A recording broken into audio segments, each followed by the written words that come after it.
Hi all, welcome to எல்ஃபி பக். So நாளைக்கு நிஃப்டியில் என்னோட பிளான் என்ன, இன்னைக்கு என்னோட ட்ரேட் செட்டப் வந்து எப்படி இருந்துச்சுன்றது எல்லாத்தையும் நம்ம பேசலாம். பிஃபோர் தட் இந்த மாதிரி நிஃப்டியோட பிளான் பிளான் தெரிஞ்சுக்கிறதுக்காகவும் என்னோட ட்ரேட் செட்டப் பற்றி தெரிஞ்சுக்கிறதுக்காகவும் டூ சப்ஸ்கிரைப். நான் டெய்லி இதெல்லாம் வீடியோ வந்து போஸ்ட் பண்ணிருப்பேன். ஆஃப்டர் த மார்க்கெட் பிஃபோர் ஒரு 9 o'clock or 10 o'clock நான் போஸ்ட் பண்ணிடுவேன். So do subscribe. And one more thing, thanks for this 10 subscribers and 108 views. So I am always grateful to this. So இந்த video வந்து 0 subscribers இருந்தாலும் 0 views இருந்தாலும் this is more special for me. Like எப்படி இருந்துச்சுன்னா, நான் வந்து ஒரு Saturday night ஒரு ஃப்ரைடே நைட் இருக்கும், நான் ரொம்ப நாள் ஆச்சு எதுவுமே பண்ணணும் அப்படின்ட்டு நான் ரொம்ப யோசிச்சுட்டு இருந்தேன். அந்த டே ஃபுல்லாமே, அந்த டே நைட்டு ஃபுல்லாமே நான் யோசிச்சுட்டே இருந்தேன். ஸோ சண்டே நான் எல்லாத்துக்கும் பிளான் பண்ணிட்டு ஓகே ஸ்டார்ட் பண்ணலான்ற மாதிரி நான் டிசைட் பண்ணியிருந்தேன். பட் அன்ஃபார்ச்சுனேட்லி நான் வந்து சண்டே தூங்குனதே நெக்ஸ்ட் டே மார்னிங் 5 o'clock தான். ஸோ அகெயின் ஒரு 8 o'clock எனக்கு வந்து அலாம் அடிச்சுது, 8:30 அந்த மாதிரி. இப்போ என் மைண்டுக்குள்ள வந்து ஓகே நம்ம வந்து 3 hours தான் தூங்கியிருக்கோம், இன்னும் ஒரு 2 hours தூங்கினோம்னா இந்த டே வந்து கொஞ்சம் ஃப்ரெஷ்ஷா இருக்கும், எல்லாம் ரொம்ப டயர்டா இருப்போம் அப்படின்ற மாதிரியும் என்னோட மைண்டு சொன்னுச்சு. இன்னொரு விஷயம் வந்து அன்னைக்கு நைட்டு நம்ம பிளான் பண்ணணும், எல்லாமே பண்ணலாம்னு நினைச்சோம். ஸோ இந்த 2 hours ஸ்லீப்புக்காக நான் பிளான் பண்ணதை விட்டுட்டேன்னா நான் நினைச்சது நடந்திருக்காது. அந்த ஒரு நாள் நைட்டு வந்து நான் ஜஸ்ட் ஃபீல் பண்ணது வந்து அப்படியே போயிடும், அதுக்கு எந்த ஆக்ஷனும் இருக்காது அப்படின்றது வந்து என் மைண்டுக்குள்ள இருந்துச்சு. ஸோ என்ன ஆனாலும் பரவாயில்ல அப்படின்னு சொல்லிட்டு 8:30க்கு எழுந்துச்சு ஃப்ரெஷ் ஆயிட்டு 9:15க்கு நான் மார்க்கெட்ல வந்து உட்காந்துட்டேன்.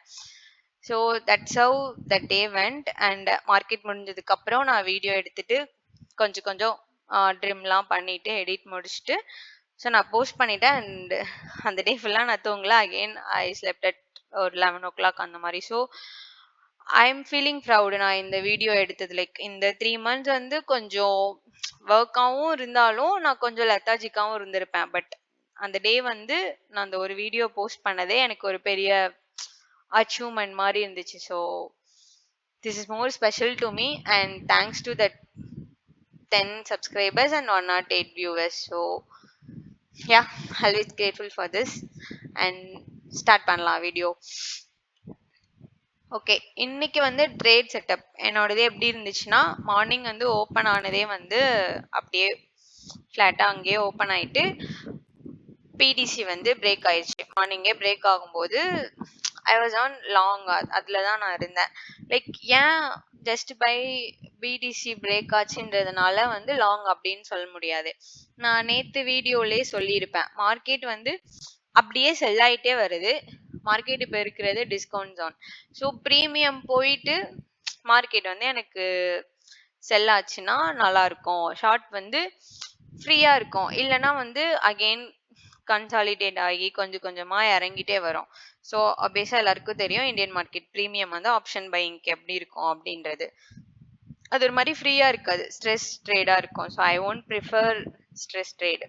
அதனால ஓகே, லாங் மார்க்கெட் எப்போ ப்ரீமியம் போய் செல் ஆகுதோ அப்போ செல் எடுத்துக்கலாம், இப்போனா நம்ம லாங் ட்ரை பண்ணலாம், ப்ராப்பராக நம்மளோட கன்ஃபர்மேஷன் வந்துச்சுனான்றதான் என்னோட பிளான்.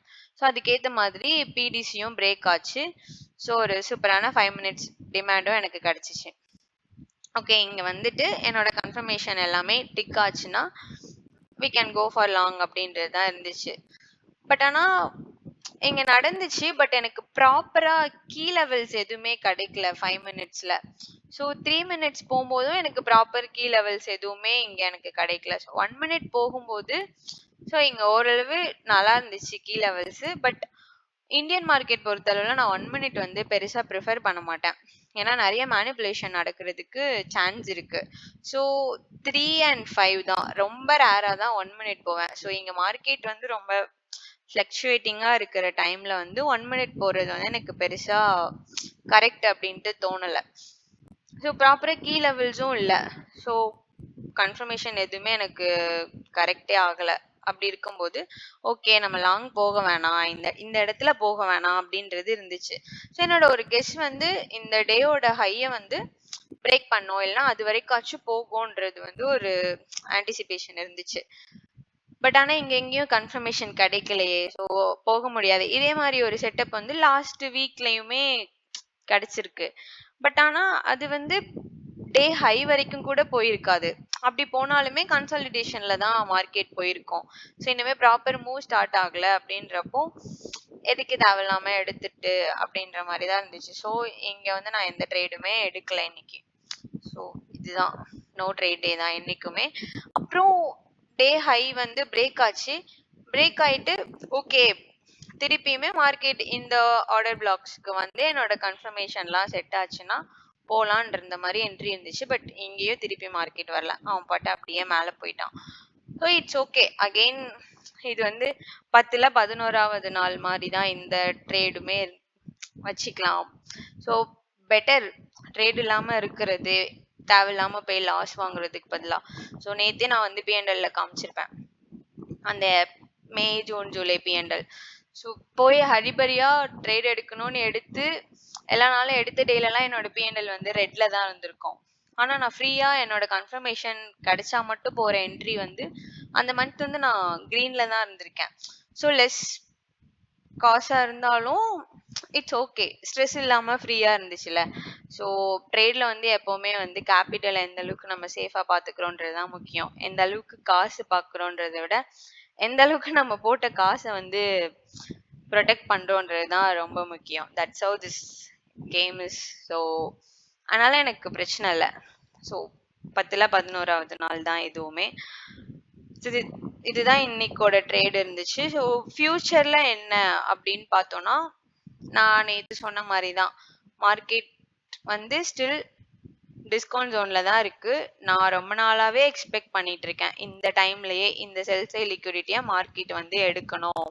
எடுத்தா கொஞ்சம் நல்லா ஸ்ட்ராங்கா மேல போலாம், இன்னும் கன்சாலிடேட் ஆகாம ஃப்ரீயா மூவ் இருக்கலாம் அப்படின்றதான் என்னோட எக்ஸ்பெக்டேஷன். அண்ட் அப்படியே ஃபாலோ ஆகுறதுக்கு பெருசா வந்து எதுவுமே இல்லை கீழே லிக்விடிட்டி எதுவுமே.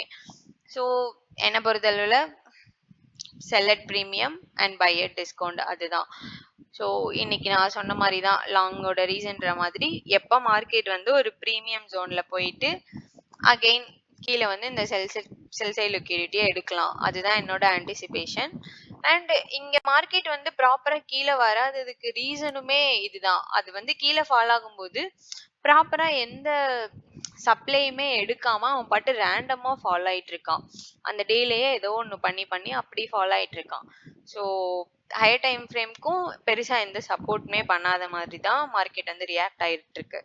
ஸோ என்னோட ஃபியூச்சர் பிளான் வந்து ஷார்ட்டா சொல்லணும்னா ஏதாச்சும் ஒரு சப்ளை ஜோன் எங்கேயோ ஆர் எங்கேயோ மார்க்கெட் வந்து எடுத்துட்டு அதுக்கப்புறம் செல் ஆகி இந்த செல் சைட் லிக்விடிட்டியை டார்கெட் பண்ணலாம். அது வரைக்கும் மேலே போகும் அப்படின்ற ஒரு ஆன்டிசிபேஷன் தான் எனக்கு. ஸோ அது வரைக்கும் லாங், சப் ப்ரீமியம் போனதுக்கு அப்புறம் ஷார்ட்டுக்கு வந்து மாறலாம். டிபெண்ட்ஸ் ஆன் அங்க இருக்கிற கன்ஃபர்மேஷனும் அந்த நேரம் மார்க்கெட் எப்படி ரியாக்ட் பண்ணுதுன்றத பொறுத்து. So this is future plan for market. Yeah இதுக்கப்புறம் உங்களுக்கு ஏதாச்சும் டவுட் இருந்தா இன்ஸ்டா ஆர் டிஸ்கார்ட் எதுல வேணாலும் நீங்க கேட்கலாம். தேங்க்யூ. Bye bye.